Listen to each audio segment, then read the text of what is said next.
What is up, guys? We have a very important post today. That is, it's called Be Conscious, Not Delusional, How to Operate in the 3D World. Now, the reason this is important is because this is what trips a lot of people up when they're studying this stuff, when they're trying to reconcile what it is, that what's the difference between lying to myself or feeling like you're lying to yourself versus living in the end. How do you reconcile the two things? What is the answer? How do you feel the feeling and live from it without feeling as if you're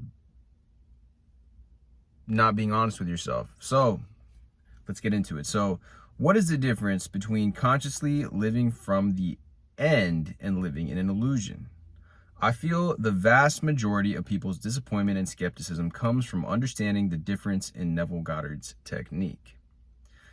Neville's teaching does not ask you to lie to yourself. If you feel like you're lying to yourself, you're not living from the end. You live in an illusion of living from the end. Your success or failure is being verified by your reactions throughout the day. Here's a quote from an article called Fundamentals, 1953. You can easily tell whether you are faithful to your aim in life by watching your reactions to the daily events of life. If you are faithful to your ideal, your reactions will conform to your aim, for you will be identified with your aim and therefore thinking from your aim.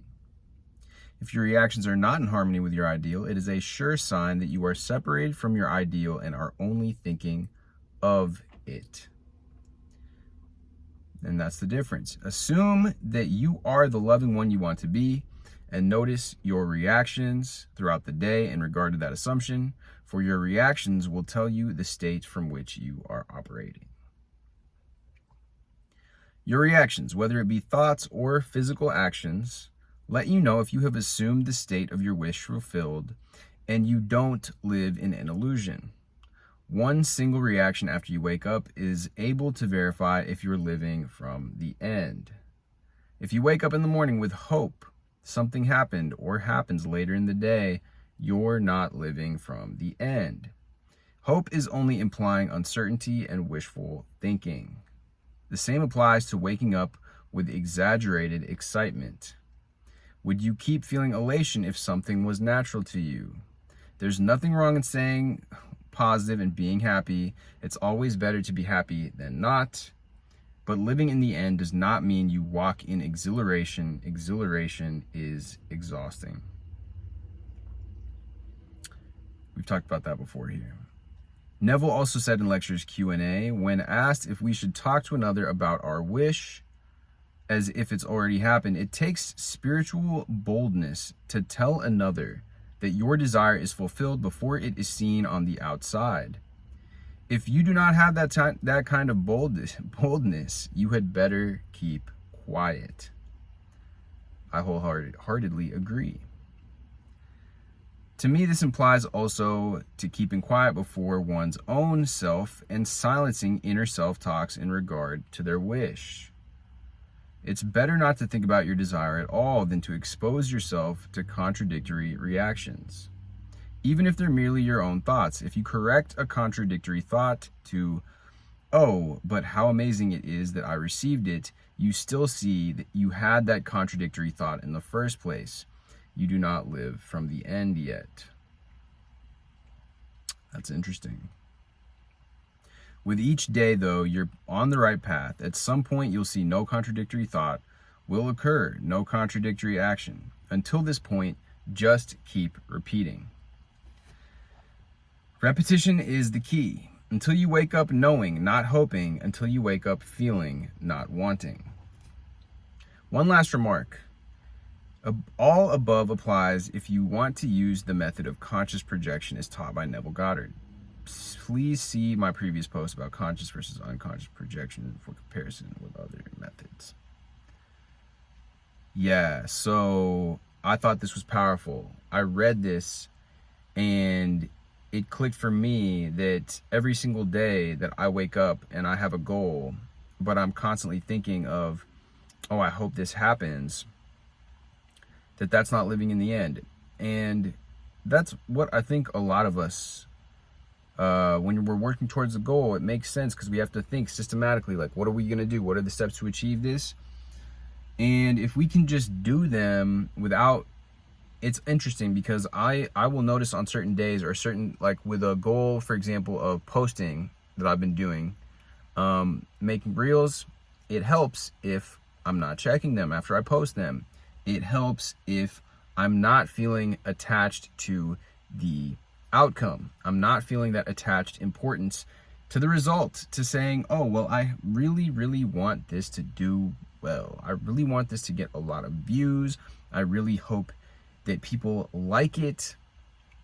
All of these things, they're not living from the end, are they? Because the person that is so happy and overjoyed or living in that state and resting in that state, they are already happy and feeling that state of the wish fulfilled. They are already satisfied with their publishing of their work, of their posting of their work. And they're not in this space of hoping. The hoping is gone. These are more nuanced things and more subtleties, and you can even get in debates with people, and a lot of people want to hope for things, and there's just different ways, different structure for different folks. But if you are truly operating with the teachings of Neville and the living of the end, and utilizing that technique so that you can think from the end rather than of the end, these are important distinctions to make. And I wanted to break this post down. This is a post, the user has now been deleted, but this is a post in the Neville Goddard subreddit. And yeah, guys, let me know if you guys find this helpful. Let me know what you guys think about this. Drop me a like, drop me a comment.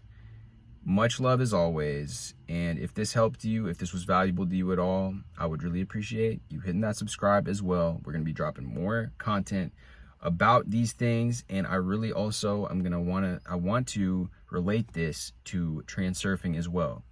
I don't know how many of you have heard of reality transurfing and are aware of the teachings from Vadim Zeland or what he talks about in his books, but there are a lot of parallels here. He mentions in his books about witnessing, becoming the watcher, becoming the observer to your reactions. These are also things that teachers such as Eckhart Tolle talks about, becoming the observer, becoming the watcher. You're able to detach then, and when you detach and you're in that present space in between the two screens that Vadim Zeland talks about in Tsukti the Priestess, you are more able to dictate your responses or reactions to the current things. And then you can tailor them to say, hey, well, I'm going to react like this, or I'm going to respond to this like this, and think from this end perspective. You can think of yourself as this character that is moving around, much like an RPG, much like a game, a video game. And that way you are able to then kind of have more of a guidance, kind of like a lucid dream, controlling your character in a lucid dream, rather than just being in a state of complete reactionary reaction, in a state of reactivity. You have that little space where you can make the choice to respond from the end rather than thinking of the end. Anyways, guys, like I said, much love. I will see you guys soon.